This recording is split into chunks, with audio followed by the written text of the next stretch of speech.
శ్రీ గురుచరిత్ర అధ్యాయం 42. శ్రీ గణేశాయన్మ శ్రీ సరస్వత్యైన్మ శ్రీ గురుభ్యోర్నమ.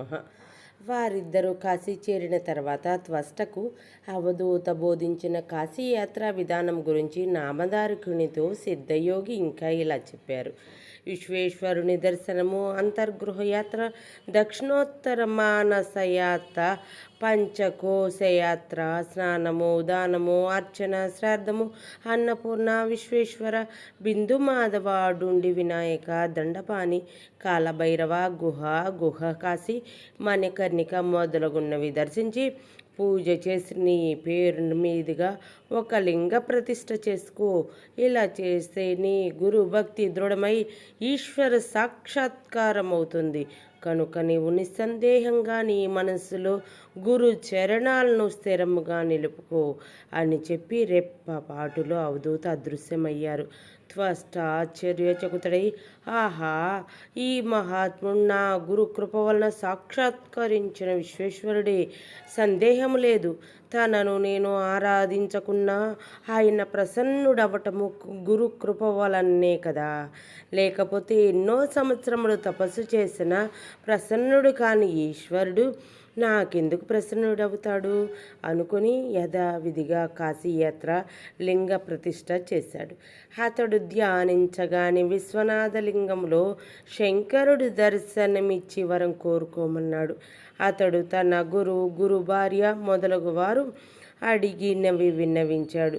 శంకరుడు వరమిచ్చి, నాయన, నీ గురుభక్తికి మెచ్చాము, నీవు విశ్వకర్మ అనే సృష్టికర్తవవుతావు అని ఆశీర్వదించి అదృశ్యుడయ్యాడు. త్వష్ట సంతోషించి తన గురుపత్ని, పిల్లలు కోరినవన్నీ సృష్టించి సమర్పించుకున్నాడు. గురువు సంతోషించి అతనికి జ్ఞానము, సర్వసిద్ధులు, నవనిధులు, యశస్సు కలిగేలా ఆశీర్వదించారు. కనుక గురుభక్తి వలన సాధ్యం కానిది ఏదీ లేదు. గురుభక్తునికి ముగ్గురు మూర్తులు వసలవుతారు. గురువు లేక మోక్షము సిద్ధించదు. శ్రీగుడు గురుసేవ ప్రాశస్త్యం చెప్పడమయ్యేసరికి సూర్యోదయమైంది. సాయందేవుడు శ్రీగురునికి నమస్కరించి ఆనంద పారవస్యంతో, ఓ కృపామూర్తి, నాకిప్పుడు ఒక అపూర్వమైన దర్శనమైంది. మీరు ఈ కథలో భాగంగా కాశీయాత్ర వివరిస్తుంటే నేను మీతో కలిసి కాశీక్షేత్రం దర్శించినట్లు అనుభవమైంది. అది నిద్రావస్థో లేక స్వప్నమో తెలియడం లేదు. జగద్గురు, మీ నిజతత్వము తెలియని మూడులకు విశ్వేశ్వరులైన మీరు మానవుల్లా కనిపిస్తున్నారు. మీరు ఎక్కడ ఉంటే అదే కాశీ అంటుంటే అతని శరీరం అంతా రోమాంచితమై కంఠం గద్గదమైంది. అతడిలా శ్రీగురుని స్తుతించాడు. మొదట అద్వైలుగా ఉండి సంకల్ప మాత్రాన్ని ఈ బ్రహ్మాండ రూపం ధరించి మరలా దాన్ని పరిపాలించడానికి అవతరించిన ఓ నృసింహ సరస్వతి, మీ పాద పద్మములకు వందనములు. కలి ప్రభావం వలన ధర్మం నశించి యజ్ఞయాగాదులు కరువైనప్పుడు దేవతల ప్రార్థనను అనుసరించి భూమిపై అవతరించి ధర్మాన్ని పునరుద్ధరిస్తూ లోకానికి జ్ఞాన జ్యోతిని అనుగ్రహిస్తున్న ఓ నృసింహ సరస్వతి, మీ పాద పద్మములకు నమస్కారములు. సంసార సాగరములో మునిగి ఉన్న భక్తులను తరింపచేయటానికి అవతరించి చతుర్దాశ్రమం స్వీకరించి లోకోద్ధరణ చేస్తున్న ఓ నృసింహ సరస్వతి, మీ పాద పద్మములకు నమస్కారములు. స్వామి, మీ చరిత్ర విచిత్రమైనది. మీ కీర్తి భూమండలమంతా వ్యాపించింది. మోగవానికి మాట్లాడే శక్తిని అనుగ్రహించారు. గురుడివారికి దృష్టి, గొడ్రాలికి సంతానం, ఎండికట్టెకు ప్రాణం, విధవరాలికి సౌభాగ్యం, భక్తులకు సిరి సంపదలు ప్రసాదించారు. ఓ నృసింహ సరస్వతి, మీ పాద పద్మములకు నమస్కారములు. పాపాన్ని, దారిద్ర్యాన్ని పోగొట్టి జగత్తుకు జ్ఞాన జ్యోతి ప్రసాదిస్తూ కామధేను మరియు కల్ప వృక్షాల వలె భక్తులు కోరినవన్నీ నెరవేరుస్తూ ముముక్షువులకు ముక్తిని కూడా మీరు అనుగ్రహిస్తున్నారు. వేదాలకు కూడా అతీతమైన స్వరూపం గల ఓ నృసింహ సరస్వతి, మీ పాద పద్మములకు నమస్కారములు. ఓ గురుమూర్తి, మీ పాద పద్మములను నిత్యము స్మరించే వారికి సర్వతీర్థక్షేత్రాలను సేవించిన ఫలితము వాటిని దర్శించిన వారికి వేలాది అశ్వమేధాది యాగాలు చేసిన ఫలితము ప్రసాదిస్తున్న ఓ నృసింహ సరస్వతి, మీ పాద పద్మములకు నమస్కారములు. వేదాలకు కూడా మీ నామ మహత్యం అంతుపట్టనిది. సకల భువనాధిపతులైన మీ పాదద్వయాన్ని నా హృదయ కమలంలో నిలుపుకొని మనసారా మరలా నమస్కరిస్తున్నాను. ఓ నృసింహ సరస్వతి, మీ పాద పద్మములకు నమస్కారములు. ఓ సద్గురు, నన్ను రక్షించు. వేదాలకు కూడా అంతుపట్టని మీ పరిశుద్ధమైన చరిత్రను నేనేమి వర్ణించగలను? మీరు ఓంకార స్వరూపులు. పంచభూతాలు, సూర్యచంద్రులు, జీవాత్మ అనే 8 రూపాలలో మీరు ఈ విశ్వరూపం ధరించారు. ఓ నృసింహ సరస్వతి, మీ పాద పద్మములకు నమస్కారములు. ఈ కలియుగములో భక్తులను ఉద్ధరించటానికి దండక మండలధారి అయిన యతీశ్వరుని రూపంలో అవతరించి భీమా అమరజా సంగమంలో శ్రీ నృసింహ సరస్వతి అను పేర నివసించిన శ్రీగురు, మీ పాద పద్మములకు నమస్కారములు. ఈ ప్రపంచంలోని భక్తులందరినీ తరింపచేయడానికి, యోగులకు దీక్షను అనుగ్రహించటానికి గానుగా కురుక్షేత్రములో వెలసి 4 పురుషార్థాలు ప్రసాదిస్తున్న ఓ నృసింహ సరస్వతి, మిమ్మల్ని స్తుతించటం వలన నాలోని దోషాలన్నిటినీ జయించి మీ పాద పద్మములకు నమస్కరిస్తున్నాను.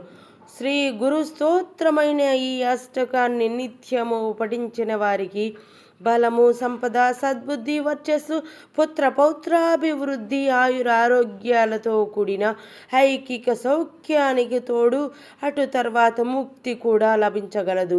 శ్రీ గురుడు సంతోషించి, నాయనా, నీకు కాశీ దర్శనమైంది కదా, ఇందువలన మీ వంశంలోని 21 తరాల వారికి కాశీ యాత్రా ఫలం సిద్ధించింది. నీవు మా దగ్గరుండి మాది సేవ చేసుకో. కానీ అలా చెయ్యాలంటే మీ మ్లేచ్ఛలారు సేవలో ఉండకూడదు. కనుక నీ భార్యా బిడ్డలను తీసుకుని వచ్చి గంధర్వ నగరంలో ఉండు అని చెప్పి అతనిని వెంట పెట్టుకుని గ్రామంలోనికి తమ మఠానికి తిరిగి వచ్చాడు. సాయం దేవుడు ఆ ప్రకారమే స్వగ్రామానికి వెళ్ళి భార్యా బిడ్డలను తీసుకొని ఒక భాద్రపద శుద్ధ చతుర్దశి నాటికి గంధర్వపురం చేరాడు. అతను శ్రీ గుడిని దర్శించి త్రిమూర్తి మాలకాకి మానస సరోవరంలో మునిగి రాజహంస అయినట్లు మీ దర్శన మాత్రం చేతనే మా పాపాలన్నీ నశించిపోతాయి. గంగాజలం పాపాన్ని, చంద్రుడు తాపాన్ని, కల్పవృక్షం దైన్యాన్ని పోగొట్టగలదు. కానీ పాప తాప దైన్యాల్ని మూడింటిని మీ దర్శనమే పోగొట్టగలదు. మీ కృప సర్వ పురుషార్థాలను వెంటనే ప్రసాదించగలదన్న స్మృతి వాక్యము నాకిప్పుడు అనుభవమైంది అని మరిచి గంతులు వేస్తూ తన మాతృభాష అయిన కన్నడంలో ఇలా స్తుతించాడు. భూమిపై భక్తుల పాలిట భాగ్య నిధి అయి అవతరించిన శ్రీ నృసింహ సరస్వతిని చూడగలిగాను. భక్తితో ధ్యానించే వారికి సుఖమిచ్చే జగత్పతి అయిన మీ చరణ కమలాలు దర్శించగలిగాను. సంసారంలో తపిస్తున్న భక్తులకు అభిష్టాలనిచ్చి యోగులకు యోగ సిద్ధిని అనుగ్రహించే శ్రీ నృసింహ సరస్వతి దర్శన భాగ్యం నేడు కలిగింది. మహావాక్యాలుగా చెప్పబడిన పరతత్వమే సుగుణమై సత్పురుషులను ధరించడానికి దండక మండలమును ధరించి యతి సార్వభౌముడిగా అవతరించిన ఓ నృసింహ సరస్వతి, నేడు నాకు మీ దర్శనమైంది. భక్తపాలుడు, దయా సముద్రుడు అయిన మీ పాదస్పర్శ వలన ఈ గంధర్వపురం భూ కైలాసమైంది. అట్టి మీ పాద దర్శనం నేడు నాకు లభించింది. యతులు అనే నక్షత్రాల మధ్య చంద్రుని వలె ప్రకాశిస్తున్న మీ దర్శనం నేడు కలిగింది. మీ యతి రూపంలో భక్త జనుల మహాభాగ్యమే సాకారమై వెలిసింది. వేదాంత తత్వానికి ఆదర్శమైన చరిత్రను చూపే మీ పాదాలను నేడు దర్శించగలిగాను. భక్తులను రక్షించడంలో జాగు చెయ్యని దయాగన నీకు జయము జయము. ఆనంద సముద్రుడు, గంధ పరిమళాలతో శోభిల్లే యోగిజన వెల్లభుడు అయిన శ్రీకృష్ణుని మీ రూపంలో దర్శిస్తున్నాను. ప్రకృతి పురుషుల అభేదాన్ని నరసింహ ప్లస్ సరస్వతి అను పేరసార్థకమునర్చిన జగద్గురువు రూపంలో సంచరిస్తున్న మహావిష్ణువుని నేడు దర్శించుకున్నాను. శ్రీగురుడు ఎంతో సంతోషించి అతని భార్యా బిడ్డలను తమ సన్నిధిలో కూర్చోబెట్టుకుని వాత్సల్యంతో వారి క్షేమ సమాచారాలు విచారించారు. సాయందేవుడు వారందరినీ స్వామికి పరిచయం చేశాడు. అతని కొడుకులు ఇద్దరు నమస్కరించినప్పుడు ఆయన వారి పాదాలపై చేయి ఉంచి ఆశీర్వదించాడు.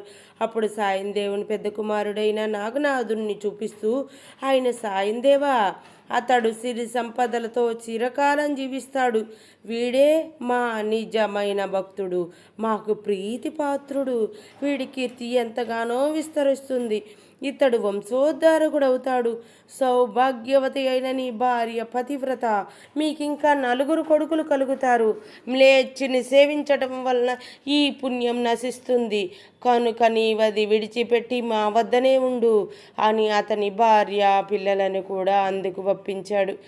తర్వాత సాయందేవునితో, స్వామి, మొదట వీరిని తీసుకొని సంగమానికి వెళ్ళి స్నానం చేసి అశ్వత్థాన్ని పూజించుకొని రా అని చెప్పారు.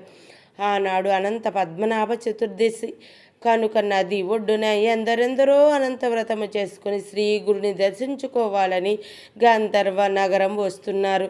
శ్రీగురుడు సాయందేవుని కూడా అనంత వ్రతం చేసుకోమని చెప్పారు. అతడు, మీరే నాకు అనంతులు, మీ పాదసేవయే నాకు అనంత వ్రతము, నాకింక వేరొక వ్రతం ఎందుకు అన్నాడు. స్వామి, నాయనా, నీవు మా మాట విని వ్రతం చేసుకో. పూర్వం కౌండిన్యుడు అనే ఋషి వ్రతము చేసుకుని అభిష్టాలన్నీ పొందాడు. నీవు కూడా కౌండిన్య సగోత్రుడవే కనుక ఈ వ్రతం ఆచరించు అన్నారు. అప్పుడు సాయందేవుడు, స్వామి, అలా అయితే ఆ వ్రత విధానమేమో మా గోత్ర ఋషి దానివలన ఎలా కృతార్థులయ్యారో వివరించండి అని కోరాడు. శ్రీగురుడు వివరించాడు. శ్రీ దత్తాయ గురవే నమః. శ్రీ శ్రీపాద శ్రీ వల్లభాయ నమః. శ్రీ నృసింహ సరస్వతి నమః. 42వ అధ్యాయం సంపూర్ణం.